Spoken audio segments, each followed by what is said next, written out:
말씀입니다.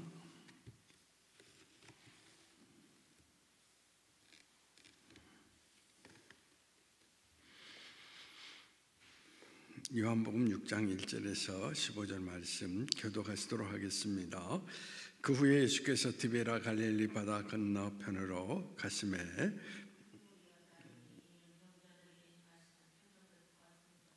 예수께서 산에 오르사 제자들과 함께 거기 앉으시니 예수께서 눈을 들어 큰 무리가 자기에게로 오는 것을 보시고 빌립에게 이르시되 우리가 어디서 떡을 사서 이 사람들을 먹이겠느냐 하시니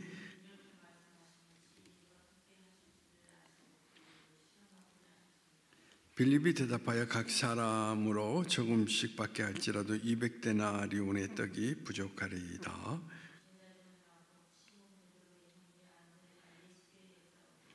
여기 한 아이가 있어 보리떡 5개와 물고기 2마리를 가지고 있나이다. 그러나 그것이 이 많은 사람에게 얼마나 되겠사옵나이까?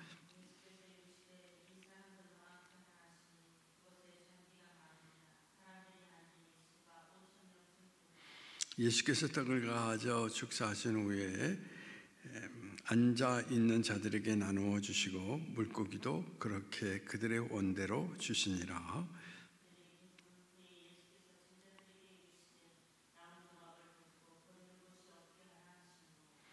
이에 거두니 보리떡 5개로 먹고 남은 조각이 12바구니에 찼더라.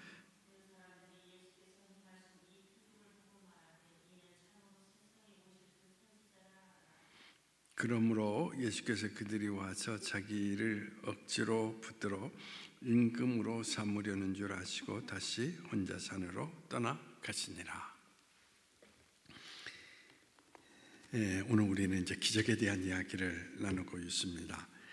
기적이라고 이야기를 하지만 표적이라고 표현을 하는 것이 바른 표현이 아닐까 그렇게 생각을 합니다. 이 표적이라고 하는 것은 그 자체 기적을 일으켰다라고 하는데 그 의미가 있는 것이 아니라 표적을 통하여서 예수님께서 우리에게 주시는 교훈이 무엇일까라고 하는 것을 가르쳐 주는데 사용했다라고 이야기를 드릴 수가 있습니다.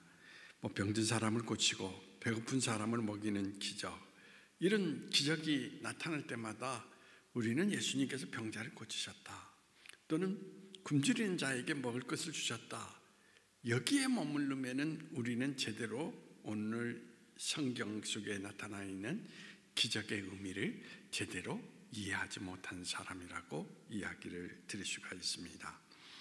그래서 우리는 예수님의 기적 사건을 분석을 하면서 늘 이것을 통하여서 우리에게 오늘 주시고자 하시는 말씀이 무엇인가를 생각하고 거기에서 우리는 교훈을 삼아야 된다는 이야기인 것입니다.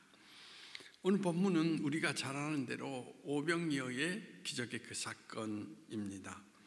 오병이어의 기적의 그 사건을 통하여서 우리는 단순하게 이런 이야기를 하는 사람이 있죠. 예수님께서 굶주리는 자들을 먹이셨다라고 이야기를 합니다.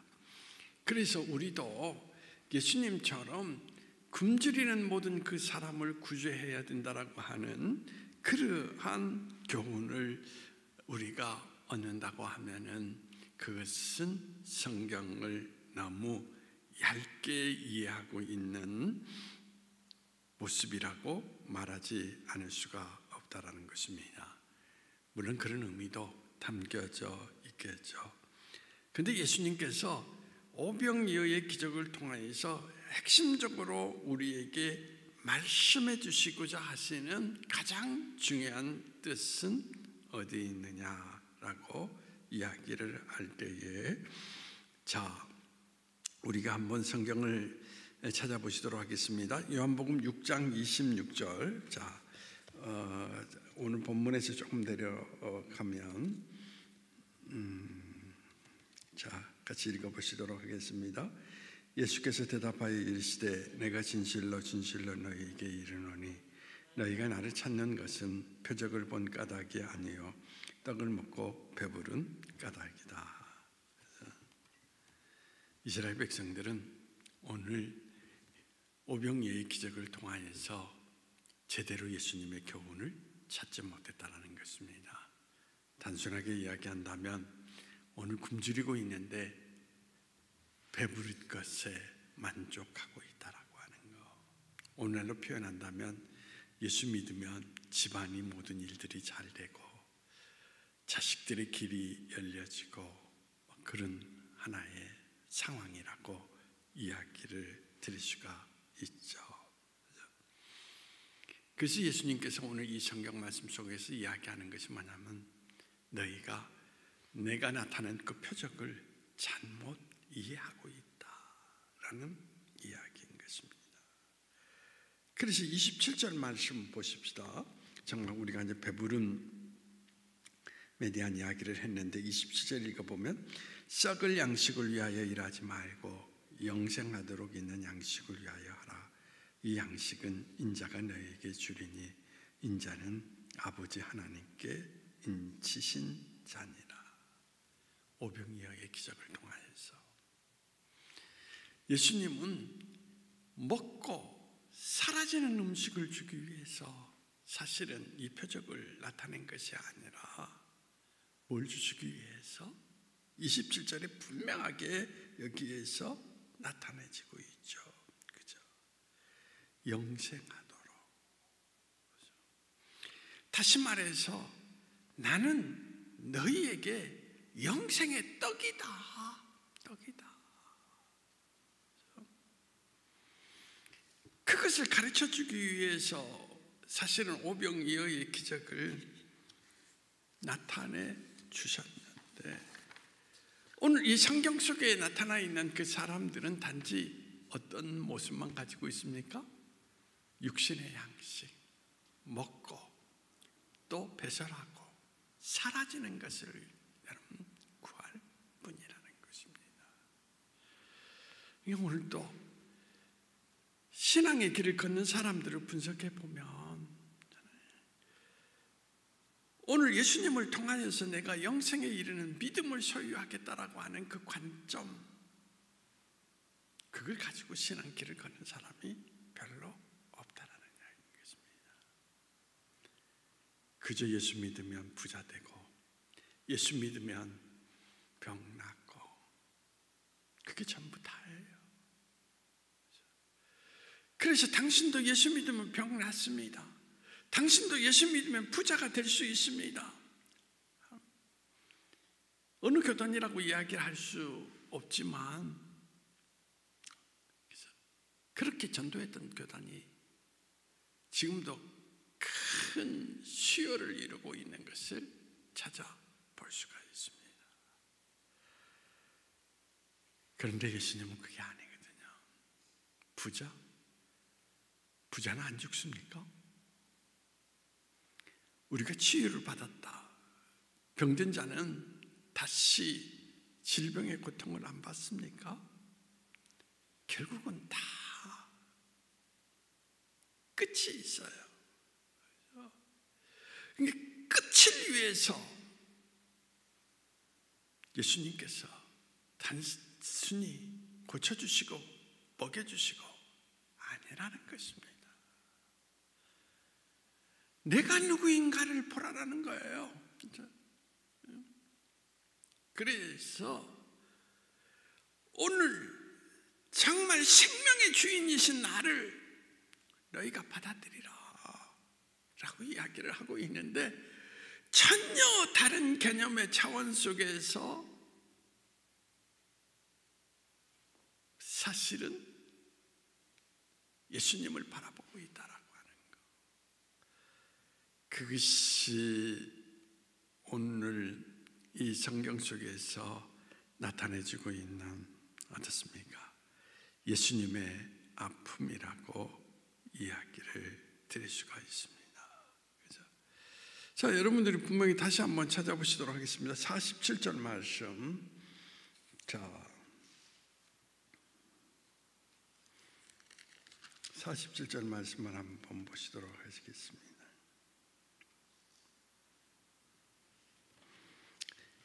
47절, 48절을 같이 읽어보시도록 하겠습니다. 시작. 진실로 진실로 너희에게 이르노니 믿는 자는 영생을 가졌나니 내가 곧 생명의 떡이니라. 53절 말씀 같이 읽어보시죠. 예수께서 이르시되 내가 진실로 진실로 너희에게 이르노니 인자의 살을 먹지 아니하고 인자의 피를 마시지 아니하면 너희 속에 생명이 없느니라. 육신의 양식을 먹으면 생명이 있는 것 같아도 그건 어떤 양식입니까? 사실은 죽어가는 양식이라는 것입니다. 그래서 썩을 양식이라고 표현을 하고 있거든요. 그래서 이 성경 속에서 우리에게 강조하는 것이 뭐냐면 썩지 아니하고 영원한 생명의 길을 열어주는 양식은 누가 기다? 나다라는 것입니다.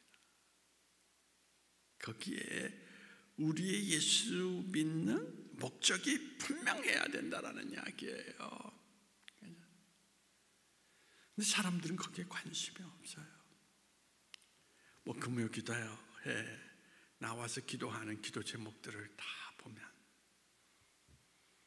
어떤 기도 제목이 많습니까? 다 세상적인 것이 많습니다. 정말 예수님을 구하고 예수님이 가득 차 있는 나의 심령 가운데에서 영생에 이를 수 있는 생명의 기운이 나에게 넘치도록 허락해 달라고, 그것을 위해서 기도하는 사람이 작다라고 하는 거.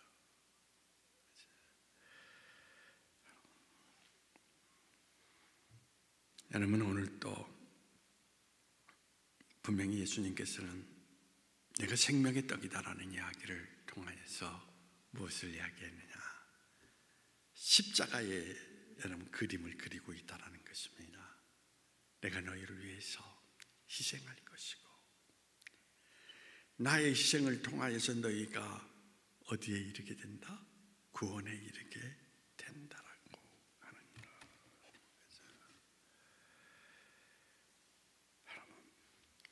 그래서 우리에게 분명히 이야기를 하고 있는 것입니다. 정말 우리가 성경이 말하고 있는 생명을 취하기를 원한다면 반드시 그리스도가 우리에게 필요하다라는 것을 예수님께서 우리에게 나타내 주고 있는데, 그런데 사람들이 예수님의 기적을 잘못 보고 있다라는 것을 오늘 지적하고 있는 것을 찾아볼 수가 있습니다.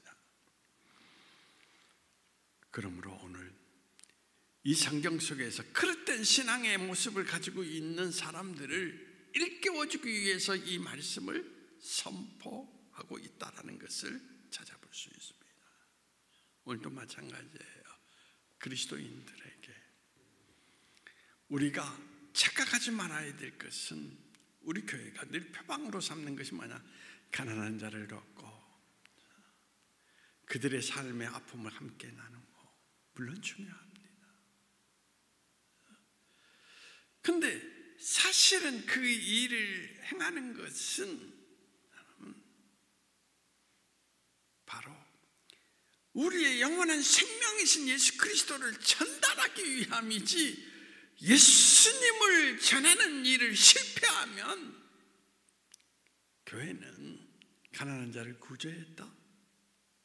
사실은 목적을 잃어버린 것과 마찬가지다 라고 이야기를 드릴 수가 있습니다.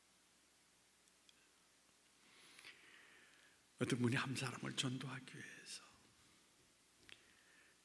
그분의 삶 속에 가진 모든 것들을 나누어 줍니다. 그럼 저 사람이 마음을 열까? 근데 1년이 지나 2년이 지나 문이 열리지를 않습니다. 그죠? 당신은 예수 믿는 사람이 참 착하다, 참 좋은 사람이다, 그런 이미지는 그 사람에게 심어 주었지만 자기의 죽음과 삶의 문제를 정확하게 고민하고 정말 나도 어떻게 하면 영생에 이를 수 있을까? 이런 질문을 한 번도 던지는 적이 없습니다. 그래서 괴로워합니다.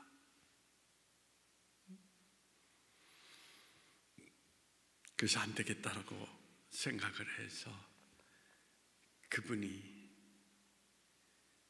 김원태 목사님이 쓴 가치혁명이라는 책을 그 자손들에게 주어서 그 자손들이 읽고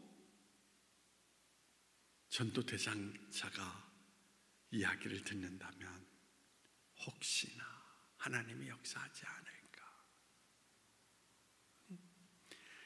그러니까 주어도 예수님을 제대로 이해하지 못하고 제대로 받아들이지 못하니까 오히려 전도하고자 했던 사람이 지쳐버리는 거예요. 그렇죠? 왜? 정말 가장 중요한 것은 예수님이 당신의 생명입니다. 당신은 예수 믿어야 영원한 생명을 얻을 수가 있습니다라고 그걸 전하고 싶은데 바로 예수님께서 원하시는 그 핵심적 가치를 잃어버리니까 기운이 빠져버리는 것입니다. 오늘도 우리가 중요한 거, 우리는 어떤 모습을 가져야 되느냐라고 이야기할 때 구제하는 거 중요합니다. 그러나 그 구제의 목적도 예수님처럼 그 영혼을 일깨워 주어서 예수님을 받아들이고 예수님 안에서 새로운 생명을 취하게 하기 위함이다 라는 것, 그 목적을 잃어버려서는 안 된다라는 것을 여러분들이 꼭 기억했으면 좋겠습니다. 그런데 오늘 이 성경 말씀에 보면은 예수님께서 오병이어의 기적을 일으킬 때 세 사람의 반응이 나타납니다. 첫째는 누구입니까? 예수님의 제자 빌립이 등장을 하죠. 예수님께서 제자들에게 너희가 먹을 것을 주라 라고 이야기를 할 때에 여러분 빌립은 어떤 사람이었습니까? 머리가 비상하게 돌아가는 사람입니다. 계산을 빨리 해요. 수중에 가지고 있는 모든 것들을 다 계산해 보니까 얼마 정도 있더라? 200데나리온. 그 당시 노동자 하루의 품삯이 한 데나리온이었으니까 여러분 한 달 품삯이 30데나리온이고 200데나리온이라면 한 사람의 몇 개월 월급이 되겠습니까? 7개월 정도 되는 월급이 됩니다. 그런데 이걸 가지고는 이 많은 군중, 남자면 5,000명인데 거기에 딸린 식구들을 합하면 이건 턱도 없습니다.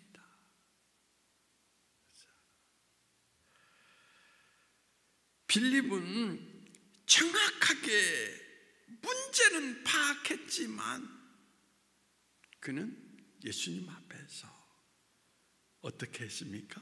절망합니다. 우리는 아무것도 할 수 없습니다. 가끔 교회를 운영하면서 느끼는 게 그거예요. 우리는 하나님을 믿고 예배를 드리고 있는데 조직회를 연다든지 이런 때 보면은 우리는 때로는 절망할 때가 많이 있습니다. 이 정도의 운영비를 가지고는 우리는 아무것도 할 수 없습니다 라는 거. 대부분 교회에는 빌립 같은 사람이 참 많다라고 이야기를 드릴 수가 있는데 그러면서 우리는 어떤 찬양을 부릅니까? 오늘도 35장에서 전능왕 오셔서 전능하신 하나님이 우리 가운데 계시다라고 우리는 고백하고 있습니다. 예수님이 이런 모습을 바라보면서 얼마나 마음에 아픔을 가지셨을까? 입으로만 전능왕이에요. 그렇죠? 그리고는 사실은 어떻습니까? 삶의 모습 가운데는 믿지 못하는 그 모습을 드러내주고 있는, 아픔을 드러내주고 있습니다. 그 다음에 두 번째 나타난 사람이 누구죠? 안드레입니다. 안드레는 어떤 모습을 우리에게 보여줍니까?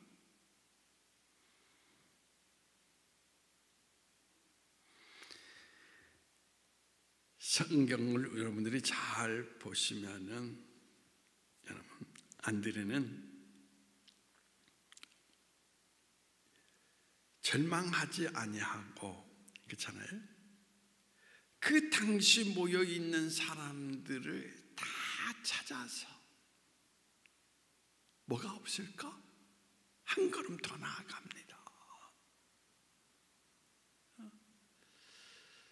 그러니까 안드레의 모습 속에서 하나님을 신뢰한다는 것이 아니라, 여기에서 뭐냐면 안드레는 사람이 할 수 있다라고 적극적인 사고방식을 가지고 거기에 모여있는 사람들을 다 헤아려 본 거예요. 당신은 뭐 가진 게 없습니까? 아니, 당신은 혹시 나 무엇이 없습니까? 그리고 찾아낸 것이 뭐죠?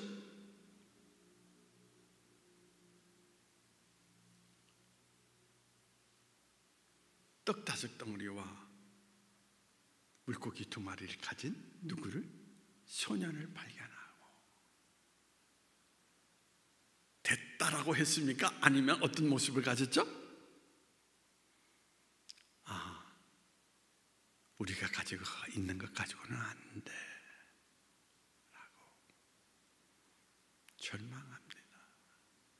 그래서 안드레의 신앙을 분석해 보면 이런 신앙이거든요.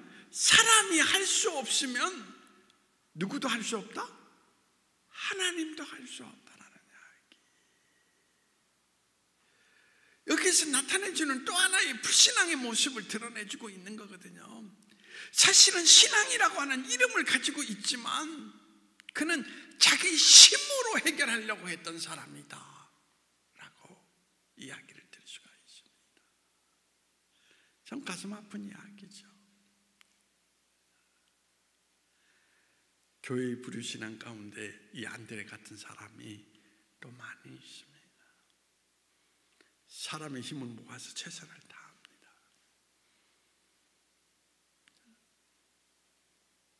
그런데 힘을 다 모았지만 턱없이 부족합니다. 그러면 그때 여러분 많은 사람들이 좌절하면서 우리는 아무것도 할 수 없습니다.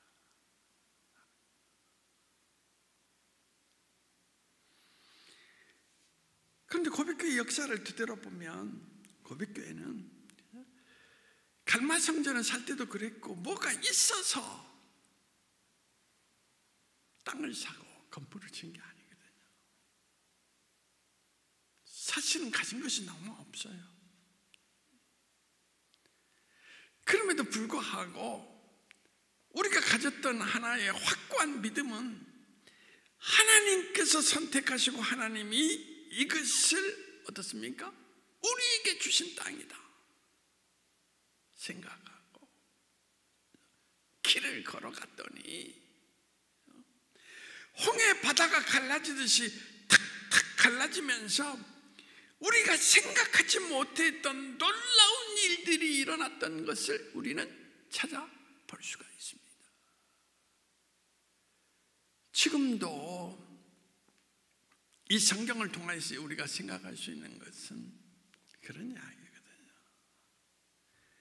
안드레적인 사고방식을 가지고 있는 사람들이 교회 안에 머물러 있다가 교회를 떠나가는 사람들이 있습니다.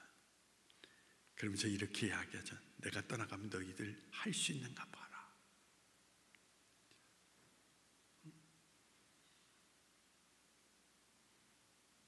달마동에서도 그랬고, 반석동으로 건축을 한다고 하니까 믿지를 못한 거예요.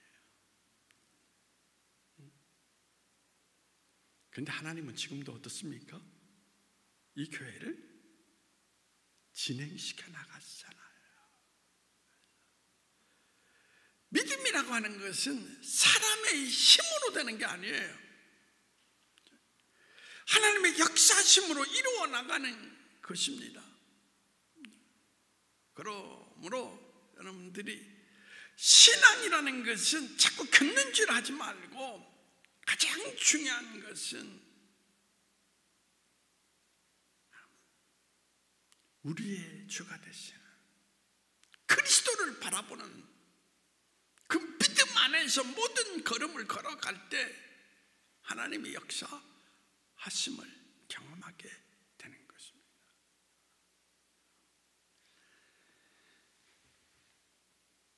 오늘 여러분들이 착각하지 말아야 될 거, 절대 교회는 우리 힘으로 되는 게 아니에요. 우리 인생도 마찬가지예요. 우리 힘으로 이루어지는 게 아닙니다.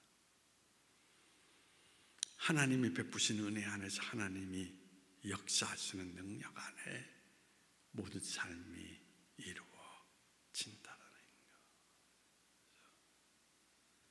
그러므로 저는 확신해요. 여러분 가운데 하나님의 신이 임하여서 여러분 인생을 주장한다면 지금 상상할 수 없는 크고 놀라운 일들이 여러분 생애 가운데 나타날 것이다 라고 저는 확신을 가지고 있습니다. 그러면 내 힘으로 안 된다라고 좌절하지 말고, 바로 인간의 끝이 하나님의 시작이다라는 그 믿음 가지고 다시 믿음의 눈을 열고 하나님을 바라볼 수 있는 그러한 분들이 되기를 원합니다. 그 다음에 세 번째 나타나는 것이 누구냐? 누구일까요?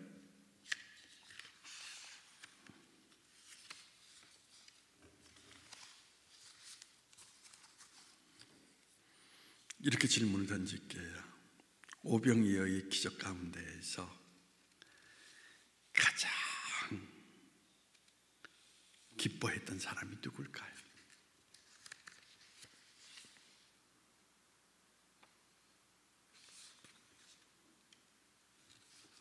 누구죠?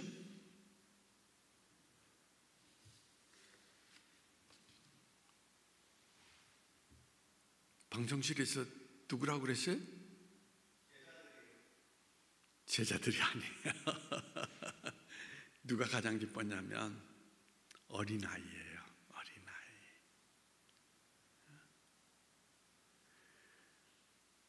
성경을 여러분들이 잘 읽어보면 누구 것 가지고 하나님이 축복하시고 거기에서 기적을 나타내셨죠? 어린아이 것이잖아요. 그런데 어린아이는 여러분들이 순수하지만 자기 것에 대한 개념이 가장 강한 아이예요. 그렇죠? 그런데 그 어린아이가 어떤 모습을 가지겠습니까? 예수님이 너의 가진 것을 쓰시겠다라고 이야기하니까 그걸 그대로 드립니다. 드렸다라는 표현보다도 순종했다. 그렇죠? 예수님께 순종을 하니까 거기에서 놀라운 일들이 일어나는 것을 바라보면서 그 어린아이 가슴에 얼마나 기쁨이 가득 찼겠습니까? 그렇죠? 내가 예수님 말을 따랐더니 이런 일이 일어나는구나.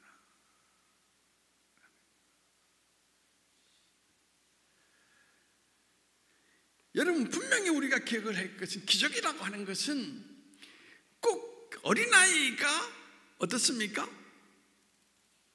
보리떡 5개와 물고기 2마리를 바쳤기 때문에 일어나는 게 아니에요. 사실은 그거 없이도 기적이 일어날 수 있습니다. 근데 여기에서 우리에게 나타내주는 중요한 교훈은, 하나님께서는 언제나 하나님의 놀라운 일을 행하실 때에 사람을 도구로서 쓰시기를 원한다라는 것입니다. 사람의 믿음을 하나님은 어떻습니까? 통하여서 역사하시기를 원한다라는 이야기인 것입니다.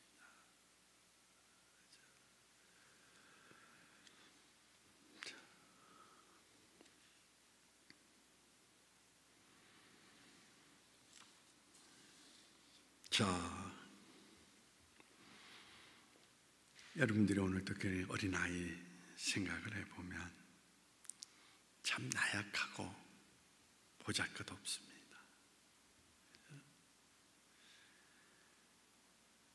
그런데 그 아이를 예수님께서 들어 쓰셨다라고 하는 거. 한번 성경 말씀 읽어보도록 하겠습니다. 고린도전서 1장 26절에서 29절.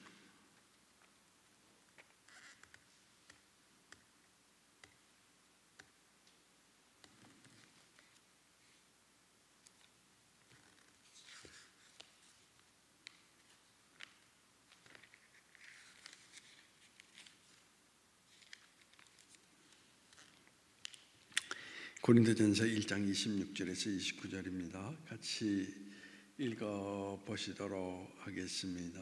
26절에서 형제들아 너희를 부르심을 보라. 육체를 따라 지혜로운 자가 많지 아니하며 능한 자가 많지 아니하며 문벌 좋은 자가 많지 아니하도다. 그러나 하나님께서 세상에 미련한 것들을 택하사 지혜 있는 자들을 부끄럽게 하려 하시고 세상에 약한 것들을 택하사 강한 것들을 부끄럽게 하려 하시며 하나님께서 세상에 천한 것들과 멸시받는 것들과 없는 것들을 택하사 있는 것을 폐하려 하시나니 이는 아무 육체도 하나님 앞에 자랑하지 못하게 하려 하심이라. 지혜로운 사람은 어떤 사람입니까? 교만한 사람입니다. 나는 너보다 더 많은 지식을 가지고 있어. 그래서 지혜로운 사람은 잘 받아들이지를 못합니다. 어떻습니까? 부한 자들도 마찬가지예요. 가진 것이 많기 때문에 교만합니다. 그리고 자기의 부함을 통하여서 오히려 자기를 주장하면서 자기 자신을 높여가는 그런 모습 가운데에서 또 받아들이지 않습니다. 그런데 약한 사람, 천한 사람, 제가 목회하면서 암에 걸린 사람들, 지금까지 교회 문턱을 밟지 않았던 사람이라 할지라도 목사가 찾아가서 기도해 주겠습니다. 그럼 받아들입니다. 왜 그렇습니까? 너무 약하기 때문에. 다른 말로 표현한다면 순종한다라는 것입니다. 그래서 오늘 예수님께서는 약하고 천하고 부족한 자들을 통하여서 라는 말은 순종하는 자들을 통하여서 하나님의 역사를 들어 내모로 말미암아 강하다고 하는 사람, 부하다고 하는 사람, 그 모든 사람들을 부끄럽게 하신다는 것을 우리에게 말해주고 있습니다.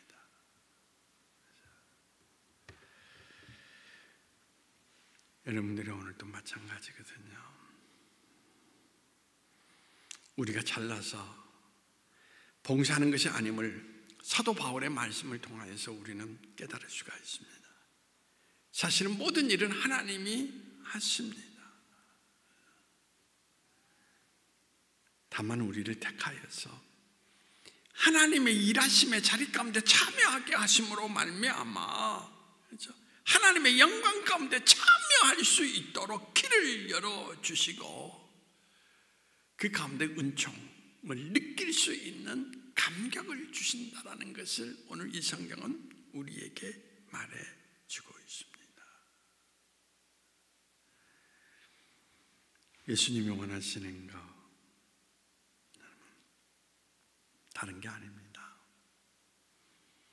순종을 요구하셨다는 것입니다.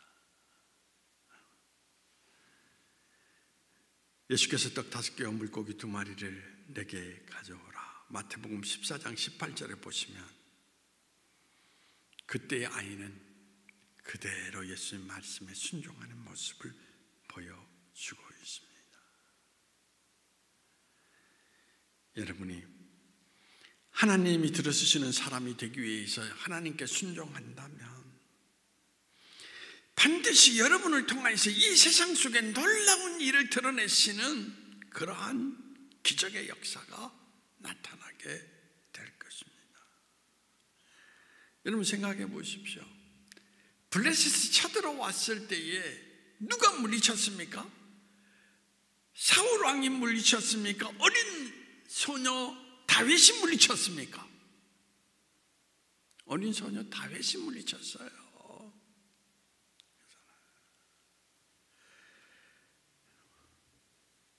마찬가지예요.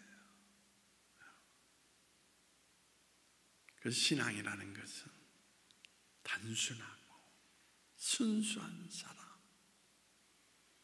바로 그 사람들을 통하여서 하나님의 역사를 이루어 가신다라는 것입니다. 여러분들이 나를 통해서 하나님의 역사가 일어나기를 원한다면 어떤 삶을 살아야 되겠습니까? 예수님이 말씀하시는 대로 순종하는 삶을 사십시오.